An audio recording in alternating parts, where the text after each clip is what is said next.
2 years ago, Bryce had a big Iron Bowl, really, the big drive, big finish for him, and to turn around and play Georgia in the SEC championship.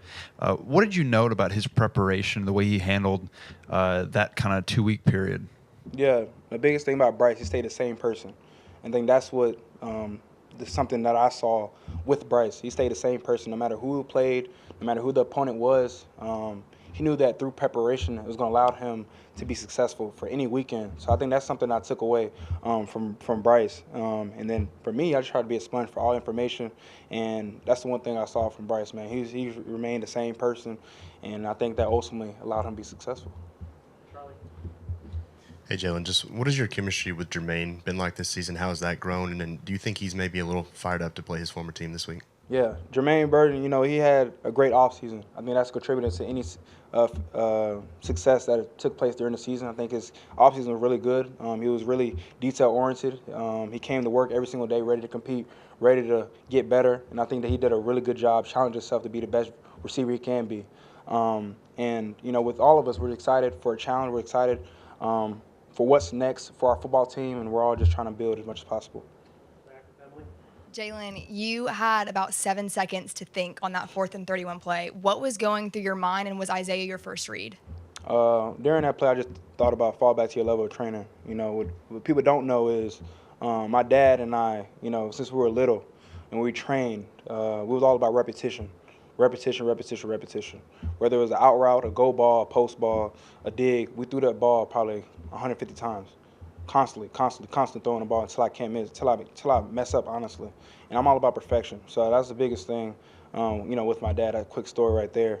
But with that play, it was all about the 11 guys. Let's start up front. Start up front. They did a really good job being patient, being sound, fundamental, and taking care of the guys that rushed. And then with that play, the biggest thing about that play was we repeatedly work on that play every single week. And it was an opportunity to take advantage of it, and we were successful. But IB did a great job on his end getting open. Talked a lot about the impact that Bryce has had on you, and we see that with shaking everybody's hands on their way back to the locker room, staying poised after big plays and whatnot. What other things have you maybe learned from him, like the little things that he did that maybe we don't see? Yeah, he was a servant leader. He did things to only benefit the team. And I think that was something that we all took from Bryce, was how much of a servant leader he was. And, for me, as a quarterback, that's something I saw that is something that allows a quarterback to be successful. It's all about the 11 guys on the field. And it's not an eye sport, it's a team sport. So that's the biggest thing, is that making sure everyone's on the same page. And I think Bryce does a really good job being a servant leader here and leading by example. You've talked so much about progression and progressing each week. What would you tell someone that's judging this team? How much does this team progress from the team that lost to Texas to now?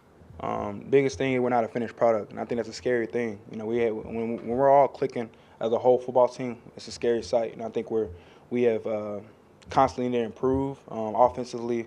Some things we need to clean up, and the biggest thing is, with the progression, it takes acknowledging where you need to improve at. And I think we really do a good job with that in the locker room. And we're constantly building. We're constantly, acknowledging that there needs to be a lot of effort towards the common goal. And, we constantly need to improve. I think you just said on the phone that 6'2", 220 was your freshman year, but that's not accurate anymore. Is there a better number we should be using for your height and weight? Let's see. With Thanksgiving that just took place last week, say I'm about 240. No, I'm just playing. I'm about 6'3", and my weight range is, just like I said, we just had Thanksgiving, so I can't give you an accurate number of what I weigh now, but I'm more than 220. There's some video of you that got loose on social media after the game saying, "Give me the Heisman." I know it was an emotional moment, but I got to ask you, where do you think you stand in that conversation? Yeah, that was an emotional moment.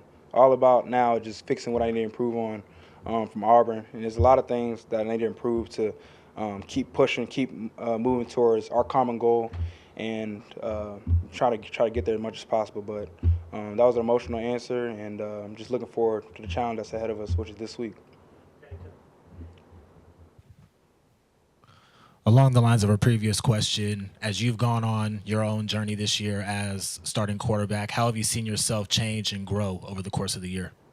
I think I've been the same person since I stepped into Alabama. The only thing that's changed is the opportunity to play the game that I love. I think that's the biggest thing is I've been the same person, constantly wanting to work, first one in the building, last one out. I've been the same person.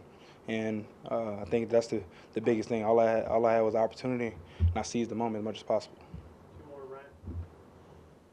Jalen, Georgia's won 29 straight. To take them down would be huge, obviously. I'm not sure what the rankings come out, but they have one next to their name right now. How tough is it going to be on Saturday? Good for them with all the winning they had.